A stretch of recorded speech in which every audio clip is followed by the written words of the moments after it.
Well, hey, do you guys remember Representative Peter King? He's the one that decided to hold congressional hearings on Muslim radicalization within the U.S.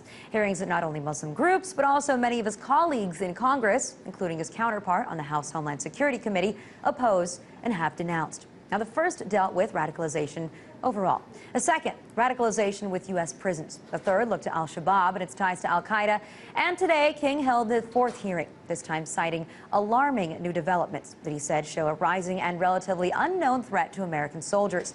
That includes terrorists infiltrating the U.S. military and the targeting of service members and their families. But once again, we have to ask, are hearings like this helping or hurting?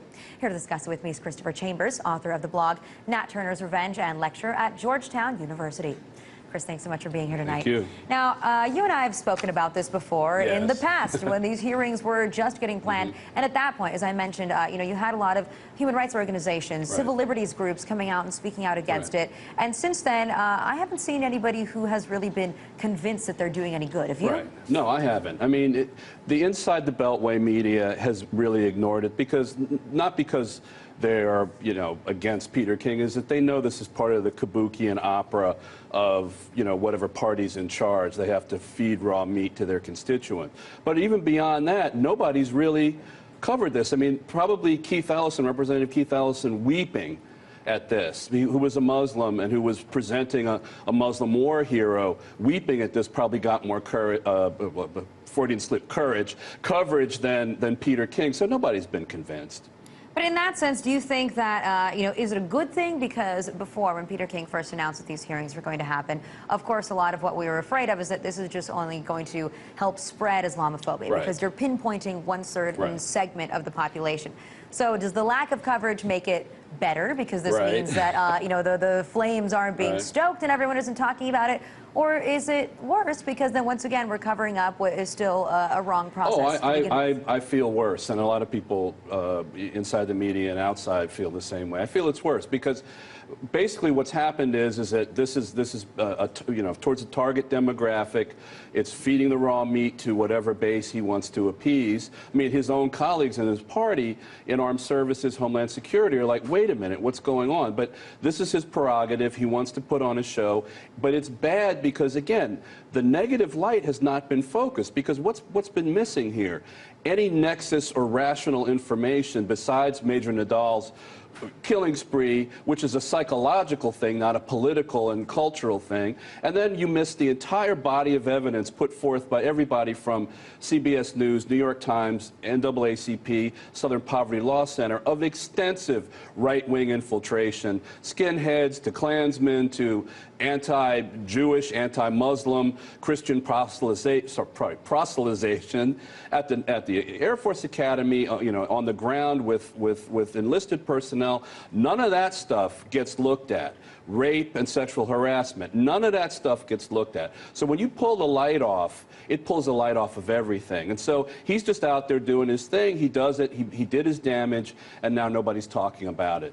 And so, and maybe in that sense, there should be hearings about all of those problems within the armed services instead of just this one area, too. One of the things that I also found interesting is that we've heard so much from the Republican politicians, from a lot of the, from generals and whatnot, that if you allow don't ask, don't tell to be overturned, then that is going to threaten unit cohesion and morale within the military. But at the same time, wouldn't this also hurt unit cohesion and morale within the military if you're pinpointing Muslim veterans? Exactly. I mean, we're not talking about a lot of people in absolute numbers, but at the same time, I mean, it's in the same species. I mean, people were saying that when Truman desegregated the armed services, that this is going to just, we can't have these African Americans or whatever name people were calling people back then in the Army, Navy, Air Force, Marines, and God forbid that they be officers.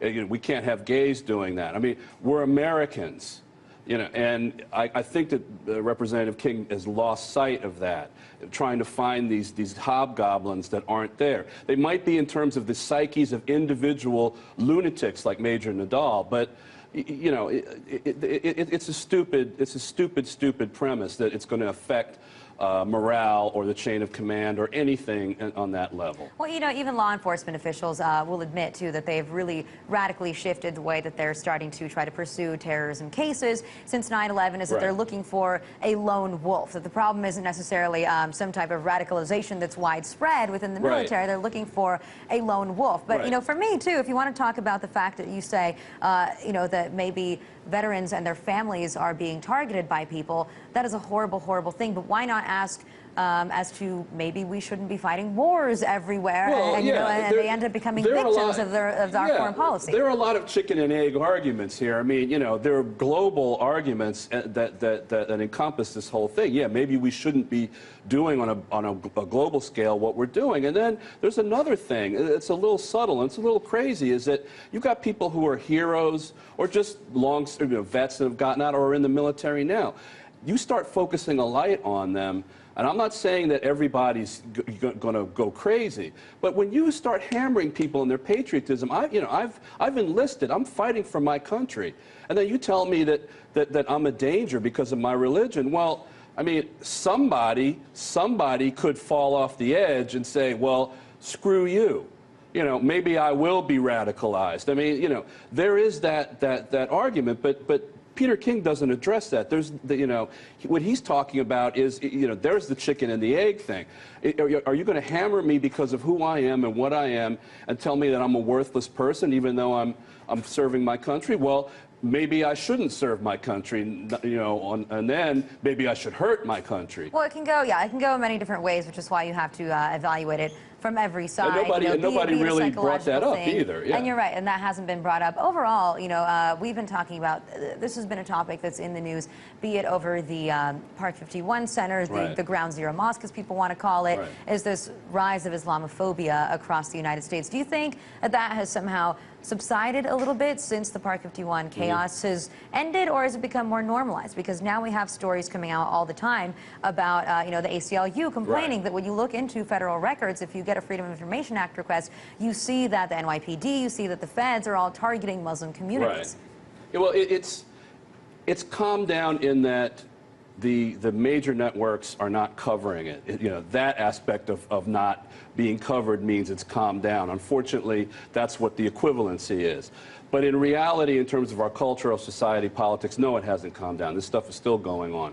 You have groups being targeted. Now, some of them, you know, within certain groups, there might be lone wolf lunatics, but we're talking about, you know, are we going to blame all Catholics for a couple of crazy, you know, pedophile priests? We're going to blame all football coaches for pedophile assistant coaches. You know, if people are policing themselves, and these groups are policing themselves and shown that they are, you know, Americans first, then, you know, there shouldn't be a problem. But it has calmed down only because the media has not covered it, because we've got other things going on that, you know, feed raw meat to different interest groups, or we can distract ourselves with Christmas shopping, or is Christ out of Christmas, stuff like that, important stuff like that. War on Christmas, of course. Meanwhile, Peter King is still doing his thing on Capitol Hill. Chris, thanks so much for joining us tonight.